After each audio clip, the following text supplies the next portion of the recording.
Here goes the answer for the quiz number 1. When I am asking who is the author of that phrase, first you should say which one of the two phrases you mean, because that's not one phrase. That's two phrases with different notes coming from different scales, except the three last notes, the intention obviously of the phrase, and the last three notes are same, but the scale is not the same, or the phrase is not the same. The one that John played comes from the whole tone scale and is this.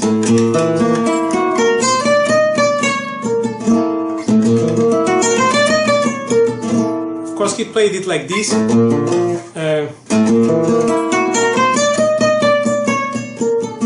Something like that, repeating some notes, but the lick is the same.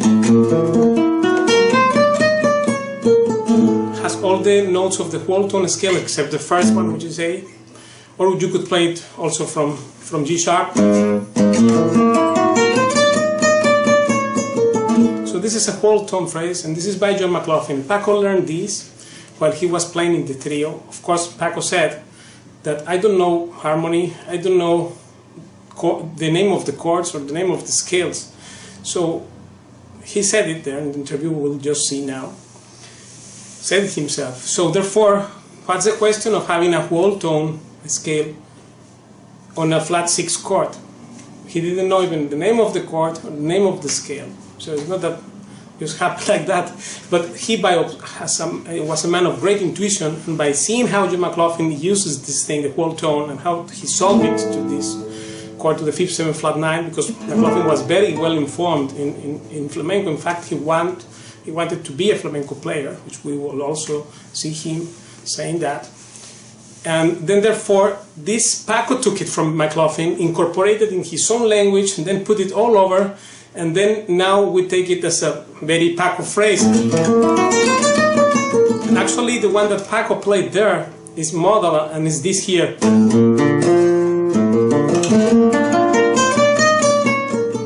As you see, it's different from the whole tone one. Either with the flat 7th on the B flat, or just purely Ionian thing from B flat.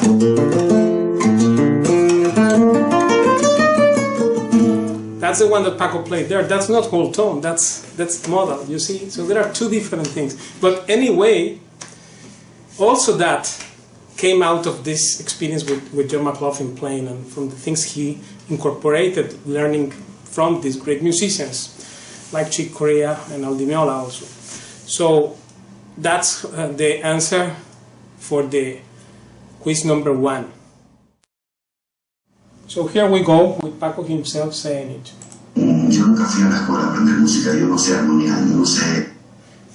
I never went to the school or learned music. I don't know harmony. I don't know even the name of the scales. And sometimes not even the chords I know what's the name of the chord. So here he's saying it very clearly, unambiguously.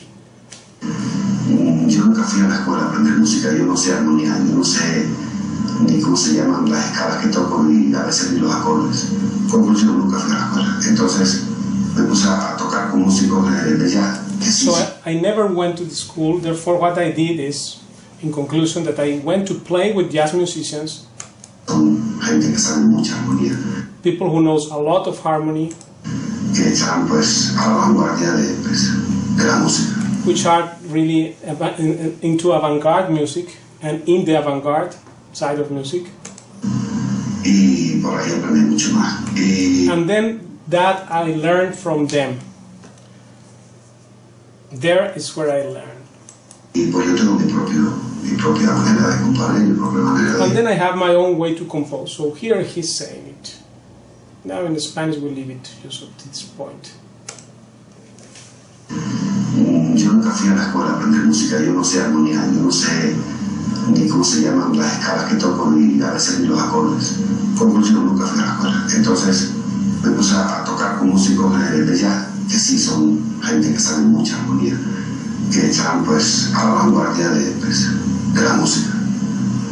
Y por ahí aprendí mucho más. Y pues yo tengo mi propia manera de componer.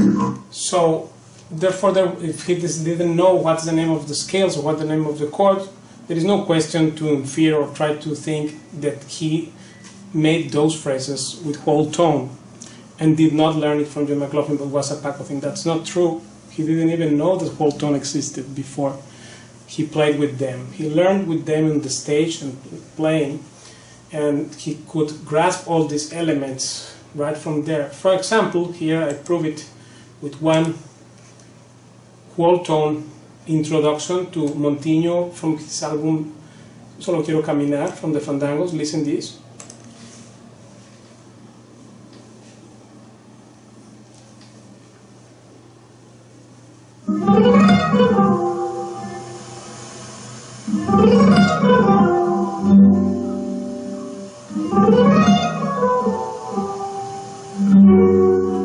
So as you see, he used the whole tone scale at the beginning, and this is 1982. Of course, in his discography we can observe that here we have Solo Quiero Caminar album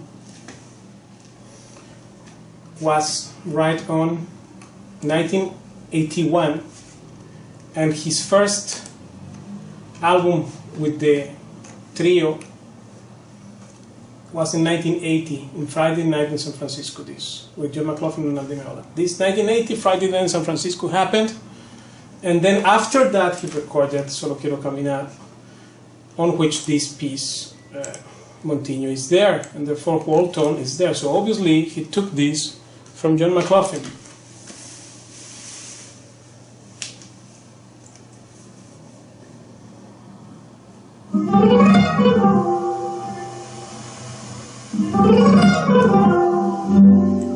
Right? So that's more than clear, and Paco himself said it there. So I think there is no doubt about it. So here we have John McLaughlin saying part of his story with flamenco, which marked me also forever. Flamenco music very powerfully, to the point where I would skip school the end of every month and hitchhike down to Manchester. I was living in a small town in northern England, I had a brother at Manchester University, and I would hitchhike down to stay with him overnight, because he would sneak me into a pub illegally, of course, underage, but there was a real flamenco player called Pepe Martinez, and so I was exposed to live flamenco music, and actually I wanted to be a flamenco guitar player, but in the little town where I lived, they'd never even heard of flamenco. He didn't know what flamenco was. And then, very shortly after that, within a year after trying to learn flamenco from recordings, it was very difficult, you needed a teacher of flamenco. I had Miles Davis, and really that was the end of my search for a particular discipline. It continues to influence.